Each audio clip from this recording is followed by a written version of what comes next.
Jewellery उद्योगाचं जीडीपीमध्ये 60% योगदान आहे. सोनं खरेदी बंधनं सराफबाजाला फटका बसेल, सराफा व्यावसायिकांनी चिंता व्यक्त केलेली आहे.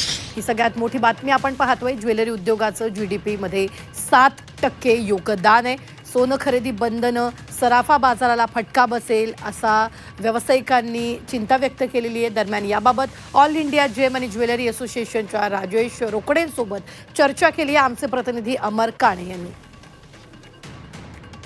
All India gem and jewellery असोसिएशनचे अध्यक्ष राजेश रोकडेजी आपल्यासोबत आहे. खरं तर पंतप्रधान मोदींनी सोन्याबाबत जे काल आवाहन केलं त्यानंतर संघटनेकडून काय प्रतिक्रिया आपली?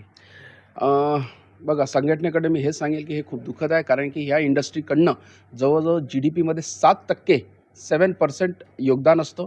जवळजवळ ही इंडस्ट्रीचे जे कारागीर आहेत ते जवळजवळ 70 लाख ते 1 बेरोजगारीचा एक मोठा सवाल समोर यायची शक्यता आहे.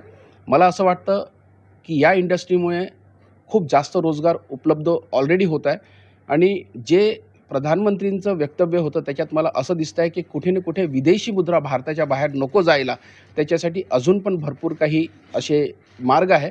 जसं की गोल्ड मॉनिटायझेशन स्कीम जी ऑलरेडी आम्ही गव्हर्नमेंटला सबमिट केलेली आहे, त्याला तुरंत लागू करणं खूप गरजेचं आहे, जेणेकरून भारतातलं सोनं भारतात उपयोगात येईल. आणि मला असं वाटतं एकदाचं बुलियन खरेदी करणं म्हणजे नाणं असो किंवा तुकडा असो सोन्याचा, ज्याला बार म्हणतात, त्याला कुठल्या प्रकारचं थांबवणं योग्य आहे, पण कुठल्याही ज्वेलरीला थांबवणं मला वाटत नाही की ते शक्य होईल.